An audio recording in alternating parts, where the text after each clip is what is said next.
Alors, Bottas solide vainqueur, l'effet Alfa Romeo le jour et la nuit avec la Turquie l'an dernier. Donc c'était en conférence de presse qu'ils ont déclaré tout ça. Je n'ai pas de liste ou de classement de meilleure victoire. Réfléchissait-il à l'arrivée, Bottas? Mais oui, c'est en haut. Évidemment, une victoire est une victoire, mais dans ces conditions difficiles et en ayant un peu de marge et ainsi de suite, c'était très bien. La chose la plus importante, c'est que je n'ai pas fait d'erreur, seulement une. J'ai eu un peu de mal dans le virage 1 à la sortie, c'était la seule, mais à part ça, c'est vraiment propre. Ce qui est idéal et me rend heureux.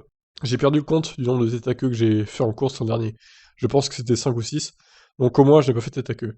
C'était comme le jour et la nuit par rapport à l'année dernière. Mais oui, c'est toujours facile de faire des erreurs. Quand vous usez les pneus intermédiaires, c'est presque comme un pneu slick, et il ne se comporte pas très bien dans les zones humides, donc vous essayez d'éviter les parties critiques. Tout s'est bien passé, j'en suis heureux, la voiture a été vraiment bonne dans toutes les conditions ce week-end, ça rend les choses plus faciles. Je pouvais vraiment la contrôler, la clé était la gestion des pneus, ne pas tuer les pneus au début du relais, essayer de prolonger les relais. Verstappen qui lui dit en souriant, tu aurais pu faire un tête à queue, ça aurait été plus intéressant sur la fin. Tu m'étonnes. Est-ce qu'il a pensé à un moment à ne pas s'arrêter comme voulait le faire Hamilton? De mon côté, je ne l'ai pas envisagé, parce qu'à un moment donné, j'ai commencé à ressentir un peu de vibration de la part des pneus.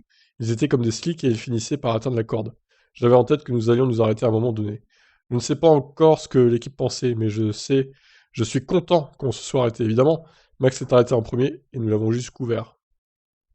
J'ai donc toujours eu à l'esprit que nous nous arrêtions à un moment ou à un autre, mais je ne sais pas à quoi penser l'équipe.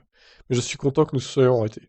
À aucun moment de la course, je n'ai pensé que ce serait des slicks, c'était délicat ici, ça sèche très lentement. Alors, ils m'ont demandé si c'était l'effet Alfa Romeo qui le rendait en forme comme ça.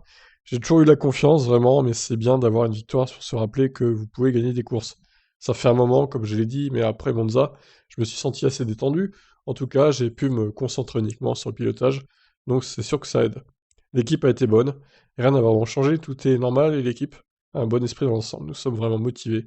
Pour le reste de l'année, travaillons dur comme toujours. A-t-il été écarté des réunions de Mercedes sur l'an prochain? Je participe à toutes les réunions auxquelles j'ai participé auparavant au cours de ces 5 années. S'il y a d'autres réunions, j'en sais rien, donc pour moi, tout est normal. Oui, bah, c'est évident qu'il va pas participer aux réunions de l'année prochaine, hein. Il emmènerait sinon les secrets chez Alfa Romeo, ça serait pas l'idéal pour Mercedes du coup, de le faire participer aux réunions, et ça n'aurait aucun intérêt.